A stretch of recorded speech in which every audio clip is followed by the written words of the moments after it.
Good morning, ladies and gentlemen. This is Vincent Xavier, pastor of New Wine Ministries. Great to be with you today. Happy day after Thanksgiving. They call this a Black Friday. I don't know if that's good or not, but they do call it Black Friday. It's good to be with everyone. I hope you had a wonderful Thanksgiving day yesterday. We did. We had a wonderful time. I have some pictures I wanted to actually show you guys of our gathering, but I don't know how to get it off my phone onto the screen. But it was just fun. We had a great time. It was a microcosm of what we experienced during the Feast of Tabernacles, but it was still nonetheless a great time. So I want to share, here's little granddaughter Athena Grace. There she was having a big party out there. I don't know if you can see her. She's modeling, the little girl. And then to see over here, where did we go? So I just thought, hey, let's do show and tell. Here's a pretty good picture. There was a really good one. And this one here, that was the table on the inside, and you do a little enlargement down here. And, we had a really great crew of people. But anyways, kind of hard to tell. The food was incredible. The fellowship was incredible. We just really had a great time. There's another one, a little close up there. And we went out, threw football a little bit, played a little chess, enjoyed the chess game. Been doing good. And hey, Joey Botta, good morning. How are you? Joey, by the way, Joey, did you see what Carol sent to us? Carol sent this, and I wound up sending it to John. You remember John? Forget about it. Remember John? We prayed over him during Tabernacles. Well, Carol, yesterday, here's John Murillo. I sent him this, and I don't know if you knew this or not, but she said she was thinking about us because on this menu of flatbreads, come on now, there it is. Forget about it. There it is. It's a margarita and then a forget about it. And then this was called a forget about it. I sent that to Brother John, and he got a kick out of that, man. He said, LOL, I'll have to try the forget about it recipe. That's funny. So anyways, we had a very, very nice day yesterday. I, in all sincerity, got off the air and want to say good morning, by the way, Monica. God bless you. Monica Lucas 2052. Ooh. That's kind of an inversion from 2025. And Robert Taylor's with us, 8815. You guys got some new numbers out there. I love it. Robert, good morning to you, sir. And you're our two West Coast listeners early in the morning. But yesterday, I went on the air. I did a little Thanksgiving thing and having just a little bit of direction of where we were going to be going. And I'll be honest, in my heart, I got off the radio yesterday and I thought, wow, that was a little rough around the edges. It was actually worse than that for me. I thought, God, our Father, the one that is at the center of all we do, or should be at the center of all we do. He's God, right? And there's nothing impossible with him. And because in my little tiny mind, in my little tiny brain, the portion that I have that God has touched, and things I read in the Bible and the things I see, and you look through a biblical lens. Jesus said, look at the signs of the times, and you should know some stuff. And my message yesterday was not just a smooth, happy Thanksgiving gratitude kind of message. It was laced within it, but it was also a very hard message. It was, relating to Jeremiah chapter 2, and it was relating to some of the prophetic things going on in our country. And, on the eve of Thanksgiving, 2 National Guardsmen were shot. Pam Bondi saying we're going to stretch them and execute them and give them the full weight of the law. And, we have all this stuff. The guy was from Pakistan that shot them. And I know that's a very small thing. And, in and of itself, it happens all the time, all over the world. But I have to say, I spent most of my day yesterday, just searching out in the inner parts of my being, because, why on Thanksgiving would it be such a hard message? Why would it be so difficult? The proclamations of, things that are hard. It would be so easy to just turn it around, because we saw, Patricia and I last night at the end of the day, we saw 2 movies. And one of them was called I Can Only Imagine. I don't know if you've ever seen it or not. It's about a group called Mercy Me. It is Dennis Quaid is in the movie. We watched it. I've seen it probably 3 times already, but it came on after this other movie we saw, which was, I believe, about the life of 12 people that were, they didn't know each other, but how by the Spirit of God became all interconnected. I would highly recommend that movie to anybody. And what happened was, after we had our Thanksgiving Day, my daughter, my granddaughter, we went shooting at the target range. I got to play chess with some friends, and the things that we did, and it was just wonderful, fellowshipping, breaking bread. There was a good calm, just a nice meal for Thanksgiving. And yet, at beyond that, as it was all wrapping up, all day long, even during my meal, I thought, wow, why didn't you just speak on, happy things and beautiful things? Because, you love happy things. You love being happy. You love the prosperity of God in your own life and the blessing of the Lord and all of that. So, why go in the direction that you did? And I felt led by the Spirit to do it, and I did it. But it wasn't just like a happy thing for me, where you get out there and you talk what we did yesterday. And if you didn't hear the message, maybe you'll go back and listen. Maybe don't, whatever. But I knew that God was good. And then watching these 2 movies, I sat there for about, I guess, 2.5 hours, just bawling my eyes out, just because how good God is. And we have this, the movie was about people helping people. And I thought, in the environment that we're in right now, and we understand what's going on in the world, that we still can be activated to help other people. And homeless people, one of the girls in the movie, she had been pregnant and some bad things died. I mean, it's just an incredible movie. I believe, or do you believe? You've got to watch the movie. It is incredible. Do you believe? Now, and I put it on PureFlix. We have PureFlix, and that's what we like to watch. And we have VidAngel, so we have no curse TV, that kind of thing. So it gets out all the junk you don't want in it. But there was no reason to do that. It was an incredible Christian movie. Do you believe? And so last night I went to bed with that in my spirit, and I was thinking, God, I know you're this good. And I know there's nothing impossible for you. And I know you could change the course of history. You can do anything. There's nothing you can't do. And because your gospel is so powerful and so great, and yet the message that we proclaim, the message that I proclaim, the message that I believe that you gave to me was to warn the nation, to let it know that America has crossed the point of no return. There'll be no repentance. It's going to continue into the places that we see it going. But it's not the preferred message, of a person's heart. And if you're wrong, that just doubles up, because now you're not being honest with people, and then you've deceived yourself. And it's not an easy call, right? It's not an easy call, but I see the balance, and I see the silver lining in the message of where nations are going, because it is biblical. I mean, it's going into a one world government. It's going into, depopulation. It's going into all the things, the mark of the beast. We know that it has to eventually arrive there until the Lord returns and sets up his millennial kingdom.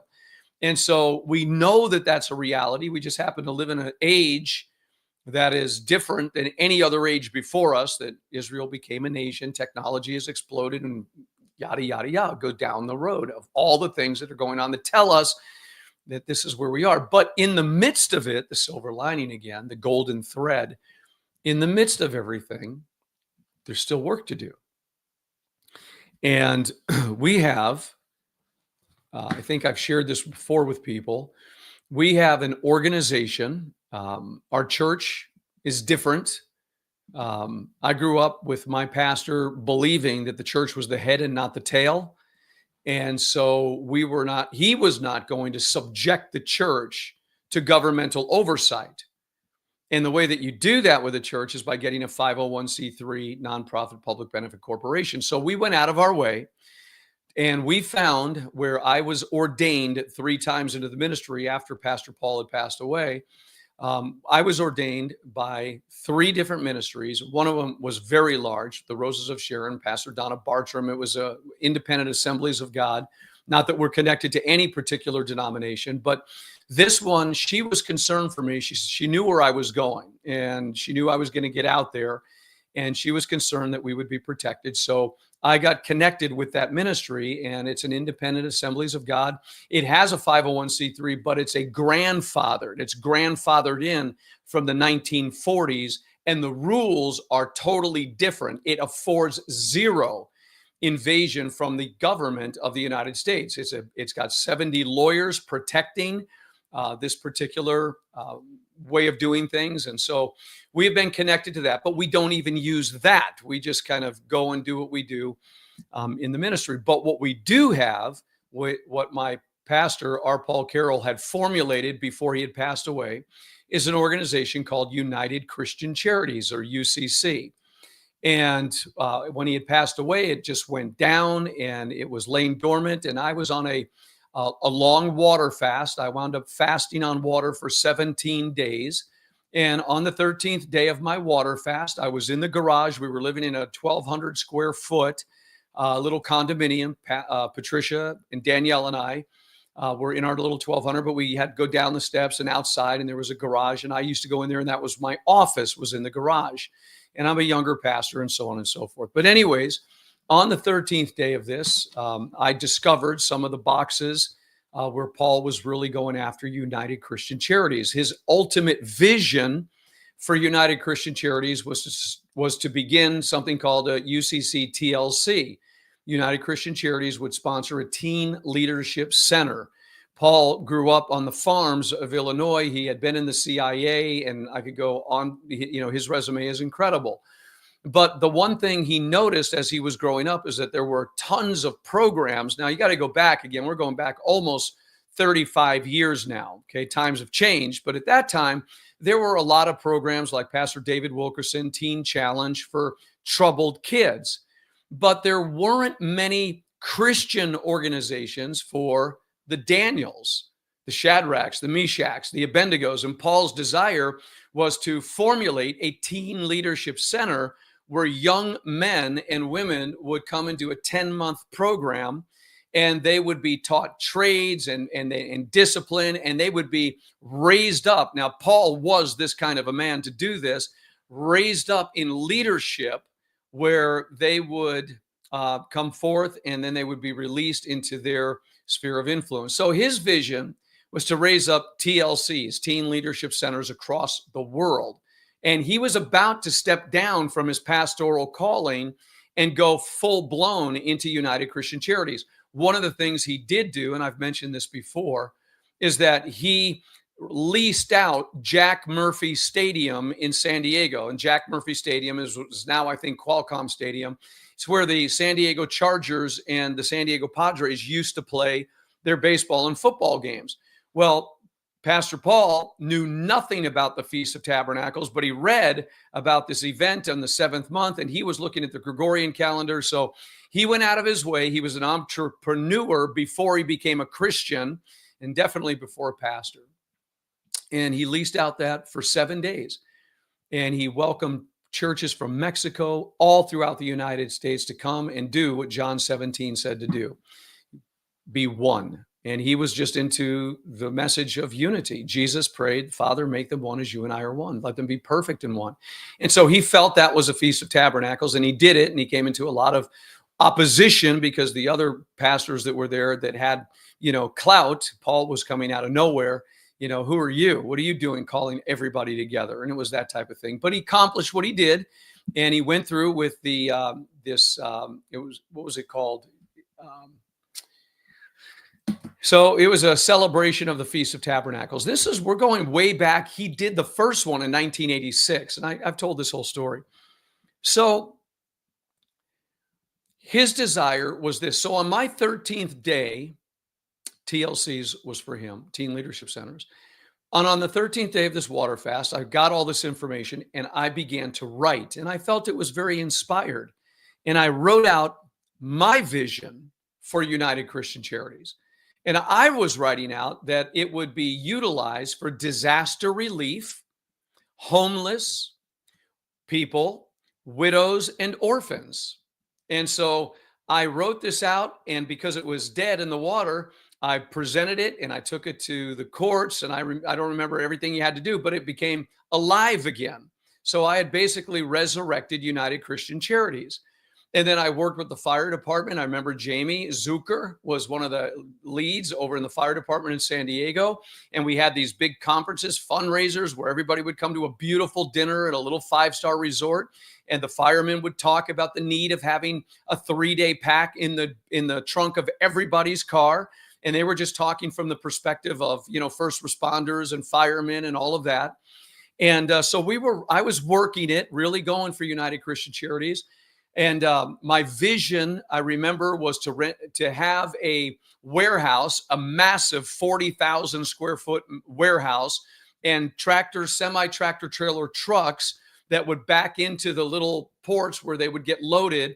And the 40,000 square foot warehouse would have food and clothing and everything you could imagine, that when a disaster struck somewhere in the country, that those trucks would be filled up, kind of like Operation Blessing. But I'm doing this way back when, nearing 30 years ago now.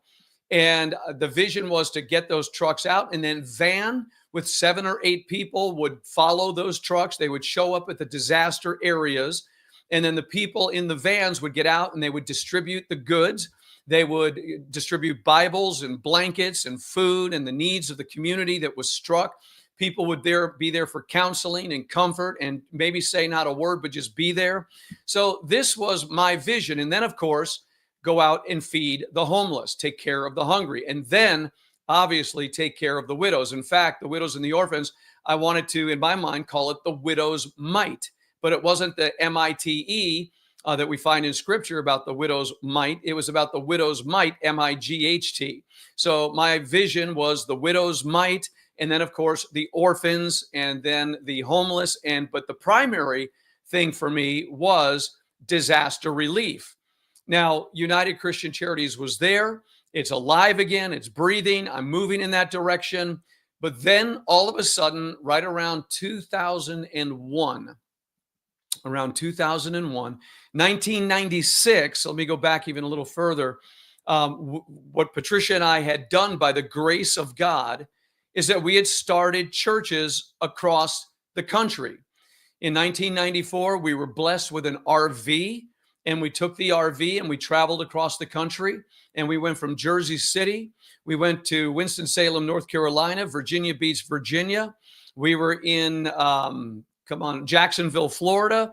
And what had happened, we weren't even trying. We were just showing up at different places, and one thing would happen after another. And before you knew it, we were in people's homes teaching Bible studies and deliverance. And the people loved what we were doing, so they would gather together. And then we knew we had to be back in San Diego to pastor the church God had brought us to. So the deacons that had been raised up under Paul and Patricia's mantle before I became the pastor, those deacons, I went back, released them, ordained them to go to these homes in these different places in the country to do home fellowships, because I was all about home fellowships. I believed, because I had been born again in a home, I was never a part of an organized religious church, the power of God would come into the home fellowships, and the intimacy and the teaching and it's just such a different thing.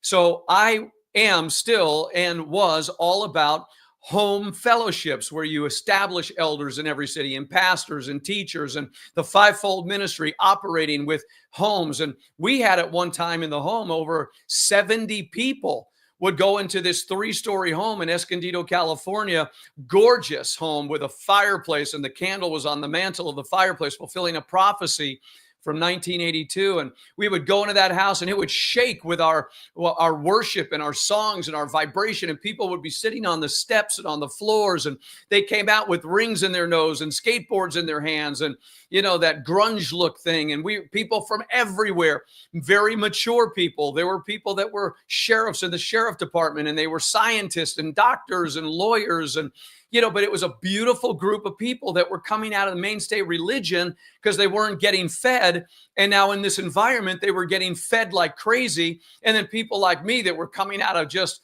really bad stuff with a few other friends of mine that needed deliverance and healing and restoration and a hands-on pastoral father in the spirit. Everybody was getting it. So We were doing this now. Pastor Paul had passed away. Patricia and I have been married, and we're going across the country, and we're showing up, and we're establishing home fellowships. And then we would gather every year, all the different home fellowships that were established. We would go to Virginia Beach at the Founders Inn, where Paul Petit, who I interview oftentimes, the gentleman that led me to faith in Jesus Christ by his conduct and by his walk with the Lord, well, he was working for CBN way back then. And so we would go there, and we would get a blessing from the CBN, and all the churches would come together, and we showed up at times. The places were packed out, and the spirit of joy was everywhere. And we would come together for the Feast of Tabernacles at the Founders Inn in CBN. It was an incredible story. We had done so much. It's just mind-blowing just to rehearse it a little bit. But in 1996, I'm getting intimate with you now. We were confronted because I made a terrible mistake. And in 1996, I met a man in Florida who was the most brilliant, intellectual man. And the writings that he had written, I just absolutely was connecting to. I loved it. It was just brilliant. But my wife warned me. Patricia said to me, Vincent, be careful. There's no love in this man. He's intellectual. He's like, I guess, what we would call today, and you'll never know who this is, and it doesn't matter. He may not even be alive anymore. This is a long time ago, but almost 30 years ago. There's no love in him. He's intellectual. He would be called like a modern-day Pharisee. You just, it's all there. It's incredible, but it's not accurate because the love is not there. Well, I ignored the advice of my beautiful wife, Patricia, and I brought him into our work and sent him to all the fellowships.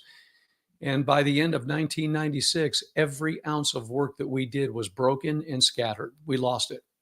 The churches were shut down, and the pastors had gone. And it was a very, very difficult time in our life. We had invested much in doing all of that work. We had traveled. We had given our time. We just done it. So around 1997, 1998, we were back in San Diego. We were pastoring the church that we had there. We had this big conversation with all the different pastors and the way that things got in and the way things went.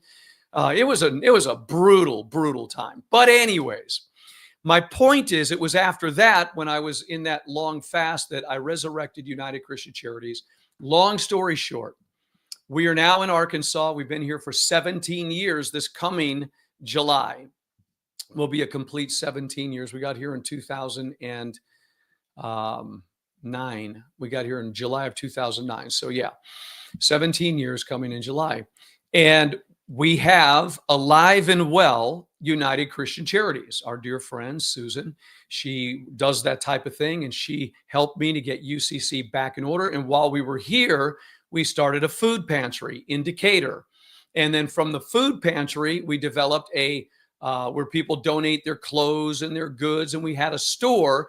And the purpose of the store was to raise the funds for the food pantry so that we could feed the people. Now, the estimates of what we did in 2 years was fed over 50,000 people. 50,000 right here we were able to feed. And the store was in operation. The pantry was there. And then we didn't have enough help. And everything shut down again. But United Christian Charities still exist. I'm going back to my story, how I began the broadcast today, that I was watching this movie last night, and it was about people helping people, even in the midst of troublesome times, and that we really shouldn't be sitting on our hands waiting for things to happen. We should be proactive in our lives, and we should be doing something. And last night, as I was just going through what I was going through, watching these things, I realized we need to activate once again United Christian Charities.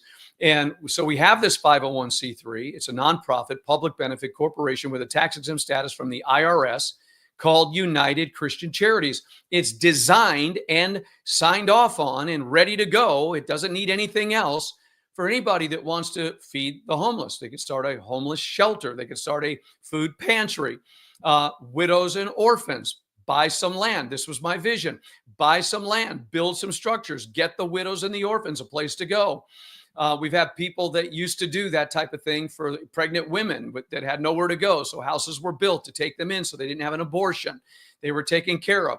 So there are good works that can still be done. Now, remember, he prepared us so that we would be zealous of good works. We're not saved by works. We know that, but we have been designed for good works. We should all, as Christian men and women, do good works, whatever they are. And so we have this organization, and right now it's my thirst is kind of going again. It's like, okay, disaster relief. Do you realize that if we would have done this, now where I missed it was around 2001, when we came out of all those things that happened in the 1990s and we survived the Holocaust, if you will. And I don't mean to say anything that would, offend anybody, but to us, it was a pretty massive time, not in comparison to the Holocaust, but it was brutal. And but we survived it. We got through it, and God continued to move, and here we are today. But it was at that time when I was wanting to go full board with United Christian Charities, because I really did foresee a time of disasters. I read Matthew 24 that there was going to be earthquakes and famines and pestilences and all these things. So I just knew we would be moving into a season of disasters, and we should be ahead of it. We should be disaster relief. But then in 2001, I was basically, and there was a lot that went on before this, I was taken away from a vision for United Christian Charities.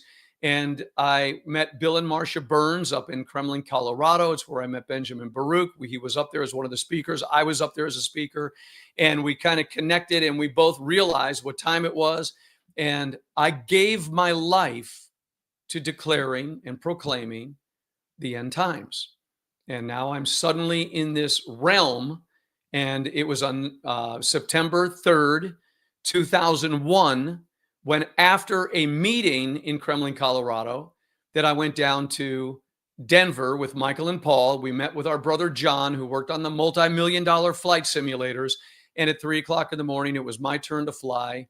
I got in my plane. I flew out of Jersey City. I went over Hoboken, over the Hudson River, into New York City, around Central Park. I banked my plane south. I saw the Twin Towers, and I, on purpose, flew my plane into the Twin Towers. I've told this story many times. Well, it was at that moment, 8 days later, I was on radio in La Jolla, California on K-Praise, and it happened. Planes were flown into the Twin Towers. And so, of course, that shook my world. And that's when God said, I want you to pay attention to everything that comes out of your mouth, every little game you do, everything you do and say, I want you to pay attention. So that's what I've been doing for the last 24 years, is watching, listening, and UCC took a back seat. Well, I've done as much proclaiming as I possibly can in 24 years. I have told this country and the world, I believe, what the Bible says about what time it is, which is always the prophetic mantle to declare unto God's people what time it is. We've brought all the pieces together, and time will tell, but we know it's a totally different country than we first began to prophesy and to watch. So, what am I getting at? You can't really say much more. I mean, you could document the things that are going to happen today, the things that are going to happen tomorrow, but you get locked in. But last night when I saw Do You Believe, the movie, I just, in my spirit, it's a longing to activate. Now, do you need a corporation to go feed the hungry? Nope. Do you need an organization to go give some widow some help? Nope. Patricia and I, for years, I've watched my wife go sit down in a Waffle House. We were in the Waffle House somewhere in Virginia many, many years ago, middle of winter. She had this gorgeous wool red coat with black lining on it. And we were sitting there, and the woman walked in and said, "Oh my gosh, what a beautiful coat." And of course, we left the Waffle House with Patricia giving that coat to that woman. And we've seen, we're not going to boast about anything. I'm boasting about what Patricia did, but you don't need an organization, right? But we have one. And in this organization called United Christian Charities, it's designed, if there were fundraisers, to go in and create fundraisers to raise funds, right? And by raising the funds, you now distribute those funds. It's kind of like the book of Acts when they sold land and then they took the price of the land and they laid it at the apostles' feet, and the apostles oversaw the finances and then distribution was made. Well, in my pastor's mind, United Christian Charities was to be that distribution center. And it was to be a storage facility of data, information. Paul's vision was huge, way beyond mine. But I now understood that United Christian Charities would be a place where funds could be raised, and then people that had visions and desired to do certain things, they could be funded and distribution could be made.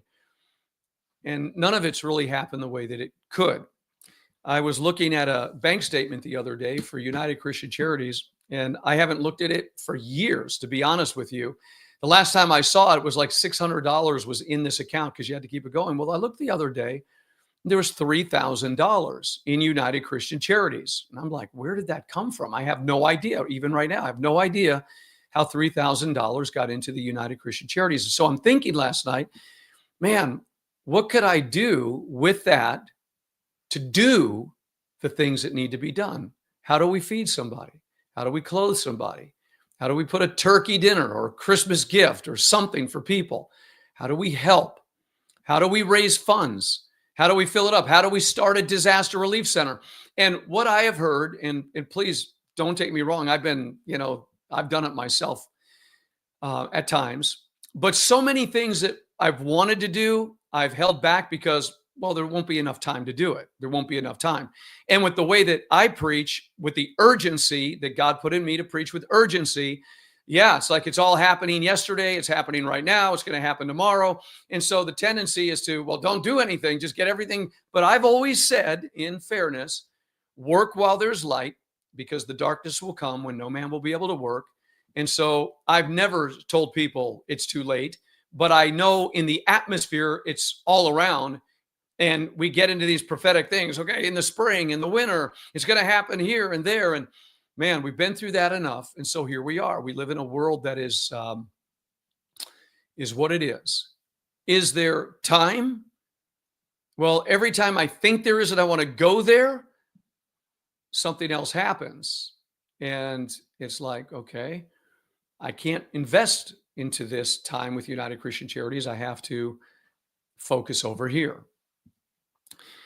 But our ministry right now is in a very specific place. God has brought Patricia and I and New Wine Ministries and all that we do to a very particular place. And we trust God that where we are and the things that we have been through are all from Him. And we give God all the glory. It's all disciplinary. It's all training. It's all refinement. It's all been good testing to test the metal of our hearts, where we stand. What will we do in tough times? And we've been brought to this moment, and it's like, okay, Lord, what do you want us to do? I know my vision. I want to go buy 60 acres of land in a very specific place, and I want to get it ready for an end time ark. We've done it here. The prototype is here. That's my vision. I want to do that. But I also want to feed the hungry, take care of the homeless, take care of widows, take care of orphans. There are a lot of things I would like to do, but I'm one man and I'm a pastor, and we're sitting here right now, and I almost feel like we're on a launching pad. And it's kind of like the tree that God trims. He says, I'll trim the tree. I'll remove some of the branches. I'll do these things.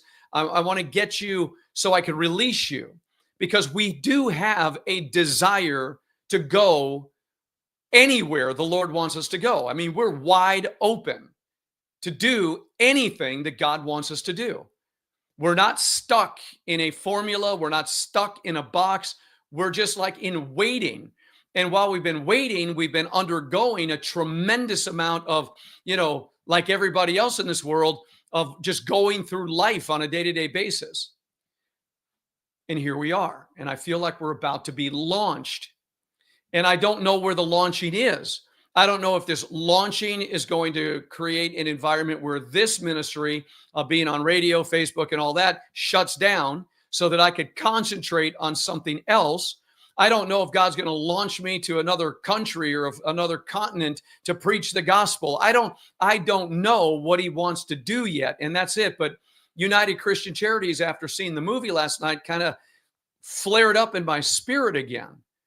That there's work to do. There are hurting people everywhere. There really are. There are needs everywhere. And with the wealth that is flying around this country and around the world right now, with all the vision and all the desire that we have to serve the Lord, to take care of his people and to build and do all the things we want to do, it's interesting to me that we cannot or have not been able to do some things because that flow of financial prosperity hasn't flown to the degree that we would like it to accomplish a lot of different things. Now, everything that God has ever put in our heart to do, he has provided for, and he's done a magnificent job. And I give God praise for his provision through the years to do the things that we've done. And for those of you that came up here for the Feast of Tabernacles, you see what we have done with what God has given. And so we have evidence that we have not squandered what God has blessed with, but we have done what he called us to do. But there's so much more. And so now we're waiting, and we're in this place. What does God want us to do? How does it get done? And I kind of believe that United Christian Charities I think there's some very intelligent people out there, maybe fundraisers that are out there, or people that have a heart to start a food pantry, to start a little store where people can give their donations, like the Goodwill, and then utilize that store to raise funds, to get the food, to give to the families that are, at their wits' end or whatever. They just need that extra help. And we say things like this: well, there's already a ton of programs like that. There's Operation Blessing. There's Salvation Army. Churches have pantries everywhere. But I always refer to the story about the family that was visited by a corporation way back in the 1950s and 60s that were told that they had an opportunity to invest in a hamburger company. And their response to this CEO was, "We don't need another hamburger company. There's hamburger companies everywhere." And of course, that hamburger company was a place called McDonald's when it was first coming out. And just because everybody else is doing something doesn't mean that you and I shouldn't do it from our unique personalities, our unique skills and giftings. And there are some people out there that probably could get on board with a United Christian Charities and have a vision and say, this is my desire. I want to start a food pantry. I want to feed the hungry. I want to take care of widows. I want to take care of orphans. I'm not looking for, in the first place, just a job. I have a vision that I want to work for, that in that vision that I believe that God has put in me, in my compassionate heart, to reach out to other people. How about battered and abused women? When we were in California, how we saw women getting beaten and thrown out of their cars, and we rescue them and bring them in. They would come in with cuts down their faces. And, we saw a need there, battered and abused women. We have homeless teenagers living under bridges.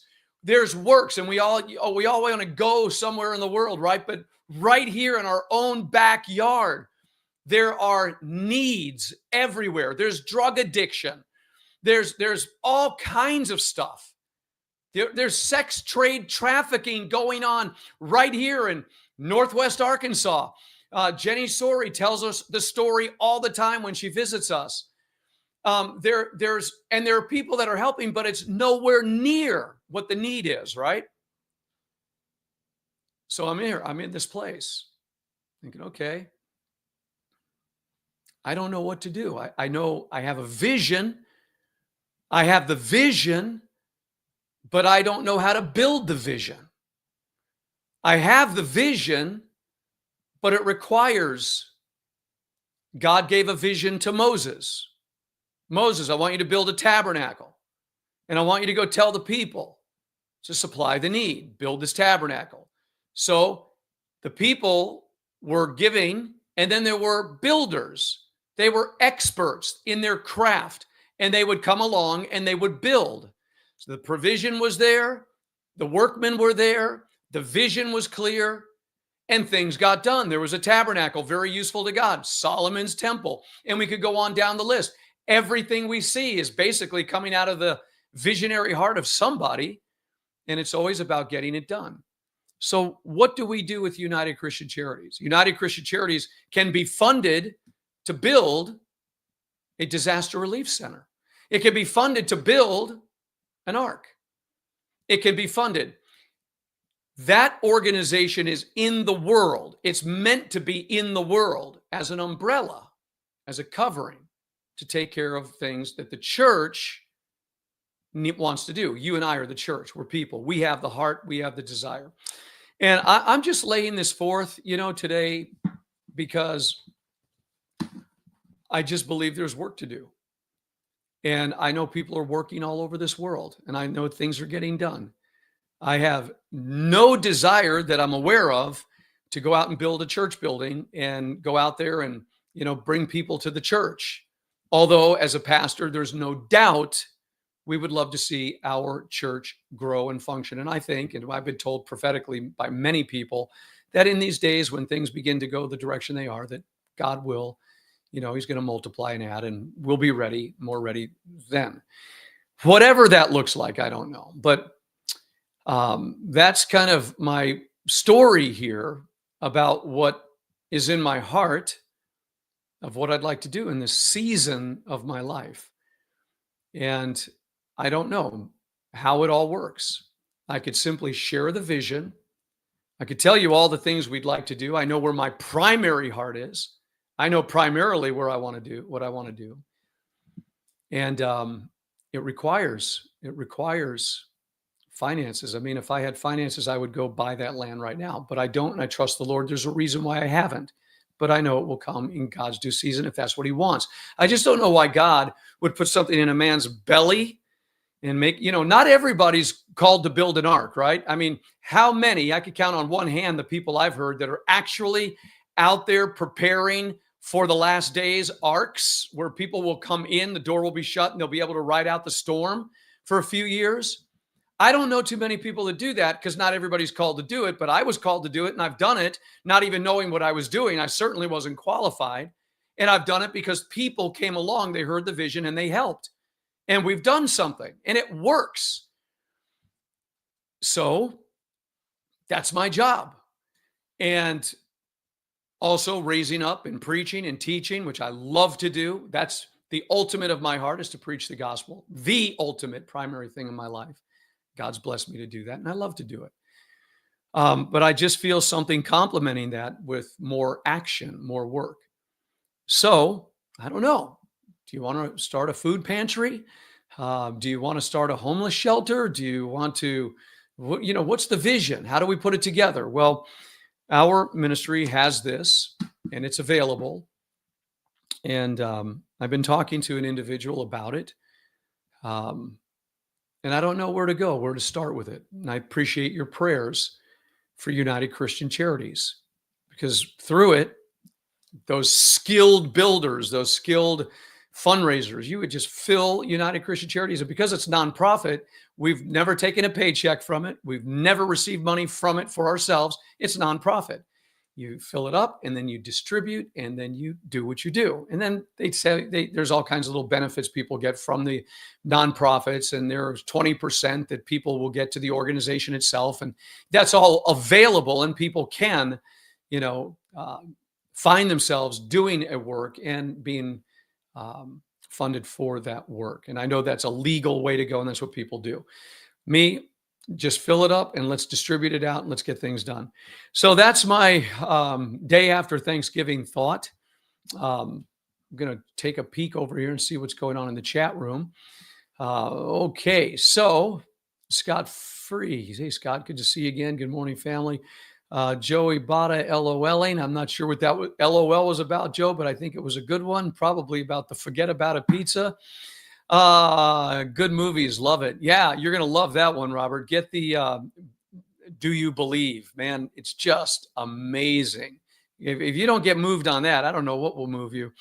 Amuna, wow, no idea. Do you know Mason ties to that? I don't know what that's talking about. Mason ties. Tyree Filio Neva Grayson. I'm not sure what that is, but good morning. Mason's converted public, CBN, heavy Mason ties. Oh, wow. No, that's not accurate. There may have been, I know Pat Robertson was, accused of being part of the Knights of Malta and all these different things. Paul Petit's hands are cleaner than probably anybody listening right now. He's not a Mason, and the ties had no influence over his life. CBN was a good works ministry. There's no doubt about it. So CBN, okay, we're going to do that. We'll get this out of here. And this is part of the problem. People make these statements, and they make them as though they're the absolute truth, and it's because something they heard, but they've never actually gone into the organizations and talked to the people and found out where they were. So you go over here. I see Kevin's with us this morning. Yeah, we're just going to get rid of a lot of those little comments. They are not necessary for what we're talking about, because may we have the website to UCC? We don't have a website, UCC. I think we probably should. I need to talk to Susan. Until garbage out. No, it's not that. The 501c3s are not evil in and of themselves, especially when they're under a grandfather clause. So UCC, do we have a UCC website? Let's see. And this is how disconnected it's been for me. I'm going to ask somebody right now, Susan, who's put everything together. I do not believe that we do. Here's Sue. Good morning, Sue, does UCC have a website? Okay, I'll let you know in just a minute. All right, so, well, how do you donate to United Christian Charities? Well, that's a great question too. I don't know how I don't know where the $3,000 came from that went into it. There's a bank account that I know, and we'd have to find out and be more, accurate, and every I dotted and every T crossed. Wait for Sue to give me some heads up on this. And we'll figure out how to do that as well. So how do you blend this all together on this day? In about 10 minutes, I'm going to be heading out. I've got a friend. We're going to go do some moving stuff around and about in some storage units for some other friends. And so I'm going to be heading out there. What is this all about? I don't know. Today's today, tomorrow will be tomorrow. Robert Taylor, there are billionaires that are being challenged to give their money away to charity. It might be a good step. Robert, take the step, man, for us. Go get it. And this is what I'm really getting at. If it's in your heart, go for it. You want to be a fundraiser and you want to go talk to those billionaires. Robert said the billionaires that are being challenged to give their money away. I believe that, but it's who can go and influence the billionaires to give into a United Christian charity that is going to reach out to widows and orphans. A lot of people say, don't put Christian on it. Well, I'm not going to hide our faith. And I know there's wisdom by, this, that, and the other thing. The bad guys, they hide their charitable names with their evil agendas, and they use it for different purposes that are not good. We've seen a lot of that. So I'm just going to go out with it with United Christian Charities. That's the original name. That's the vision. So go get it. Go get it. And we would say, yeah, do it. And Boxer Mama. All right. Not sure who Boxer Mama is. Come on. Right. I don't know. Monica Lou says. So there you have it. United Christian Charities, filled with potential. Will it ever do good works the way it was intended to do? Time will tell. We'll see after this conversation. Do we have a lot of work to do? Yep, we have a lot of work to do. Is it in our own backyard? Yep, it's in our own backyard. Are we in the end times? Absolutely, beyond the shadow of a doubt. Are difficult days coming? Absolutely, beyond the shadow of a doubt. Will there be more disasters in our nation, like hurricanes and floods? Absolutely, beyond the shadow of a doubt. Should we have a disaster relief United Christian Charities arm? Absolutely. Should we have a warehouse with 40,000 square feet of nothing but provision and trucks to go to the disaster sites? Absolutely, beyond the shadow of a doubt. Should there be vans with people wearing their UCC jackets, showing up with their training to go out there and show compassion and love and help get things done? Absolutely. Is there time? I don't know. I have no idea. I know there's today, and I know that while it's day, we work. Is it time right now to build another ark in a specified location? Absolutely. With everything we're hearing about the way that meats are growing and food and the diminishing of quality and high prices, man, to have a community of people, many different communities where you have your own cattle, your own chickens, your own dairy cows, you grow your own foods in good soil, in greenhouses, you have your own water flowing on your land. I can't imagine anything other. It just is about the people. It's about the people being like-minded and getting along. And people sometimes are the biggest challenge in the world because that's just the way it is. And no matter what, God's people have the greatest potential to do the greatest things and to glorify and honor the King, Jesus Christ. Does Jesus want us to do any of this? Isn't that the great question? Does the Holy Spirit want us to do any of this? Or should we just kind of ignore everything, sit back and talk about it all the time? Well, we're doers. We have done and we will continue to do. And if you want to support our vision, then help. That's all I can say. Help. And I'm not asking people to, put themselves in an uncomfortable position. I have friends all the time around me that say, man, I want to sow into that. I'm like, no, I don't want you to. I don't want you to. What I desire is for Lord God to go down to the lake and get a fish that has a gold coin in his mouth. May the Spirit of God go fishing and bring the gold coin and fund the work that needs to be done. Not at the pain of anybody. Yes, there's sacrificial giving. Yes, giving is sacrificial, but you can't outgive God. The widow's mite, she gave more than all. I mean, there's a huge place for that kind of going, but man, I would prefer the gold coin in the fish's mouth. Is there a big fish out there that could write off a check for everything we want to do and activate it? Good, but you got to have the infrastructure. See, with the land, it's there. It's ready. It's got power and it's ready to be built. So you got to buy the land. First thing, buy the land before somebody else does, right? So that's always the key. That needs to be done now. Buy the land now. Then start bringing the builders. The power's already in there. There's a well already dug. There's already a water source going through the property. There's all kinds of room for cattle and growing. It's all there in a perfect spot. So that's the first step. Then you have to bring everybody for the community to be built like we did up here on the ark. You got to see it. It's possible. You got to see it. And then you build your community and you grow from there. So yeah, is it what Jesus wants us to do? Is there a better thing to do than buy land and build Christian communities? Is there a better thing to do? Or should we just do nothing and kind of just stay where we are, ride out the storm and hope for the best? I don't know. I mean, I know in my heart what we've done and where we are. But does Jesus want us to do this? Would you pray? Would you pray for us that in our waiting, we're like on a launching pad? It's like we can't go in 7 different directions. What is the direction of this ministry? We're still here. We're still valid. The anointing has remained. The gospel is preached. The people are for real. The message is genuine. The challenges are all for refinement.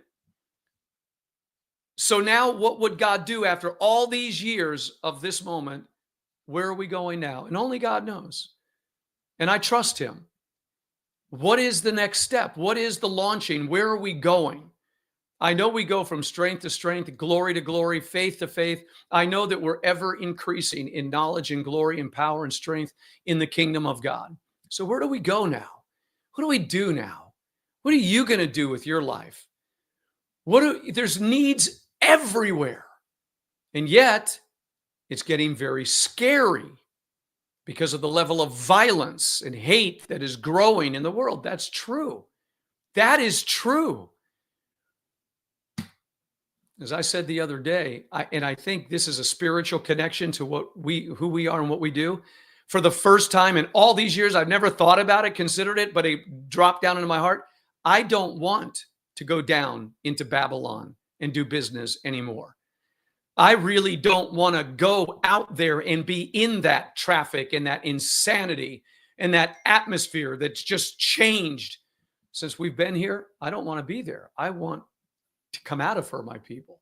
I never felt it. I've said it, but I never felt it like I have in the last week or so. It's time. It's time for something. And I can't do it alone. I just can't. It's not something I can do. Together, we could do anything. I mean, if he said in the days of Babel, when they were building a tower, the people are of one language, there's nothing they won't be able to do. Well, if we bring together the unity, who knows what could be done? And folks, I'll be honest with you. Here's an honest check. To the 3 or 4 people that give to this ministry, it's okay. Because that's what it is. That's what's been happening. It's never happened before, but it's been happening for a couple of years now, where it comes, it ebbs and flows. Every once in a while, we'll get this huge blessing for doing this on radio from people out there. But for the most part, it's very small. But for every widow's mite, I pray that God will bless you so mightily. So I can't have you think that what I'm doing here is earning money, that we're just getting so filthy rich off of what we do. No, when somebody gives $75 or somebody gives $100 or somebody gives $200 or $300, that comes at different times. And there are and have been for quite some time, about 4 or 5 people. When you go down and you look at our screen, it doesn't have 40,000 people or 10,000 people. It has 20 people, 30 people. So it says, I don't know. I was told different. But I do know this. I know that we have value and it's spiritual. And I know that we've been sowing spiritual things through the airwaves. And I just don't want people thinking somebody else is going to do it, because it's not the way it gets done. We have we are a very blessed people, but we're just like a remnant of a remnant of a remnant. And I need you to know that if you think in your mind somehow we're doing this because we're getting paid or we're getting rich from doing it, it's not true. It is not true. The 4 or 5 people that sow into this ministry on any given month, God bless them richly. I pray for richest blessings. I'm talking about an impossible work, aren't I? In a short time, does Jesus want us to do this? Time will tell. Time will tell. All right. So I'm going to leave it there. I love you guys. I appreciate you. And whatever the launching is going to be into whatever direction, I am thankful for today. And I pray that you're thankful today. And I hope you have a great day and a great weekend, and that God blesses you richly and God blesses you mightily. Just allow your spirit to embrace the abundant life that God has prepared for you. I have come that you might have life and have it more abundantly. He's talking about an internal quality of life.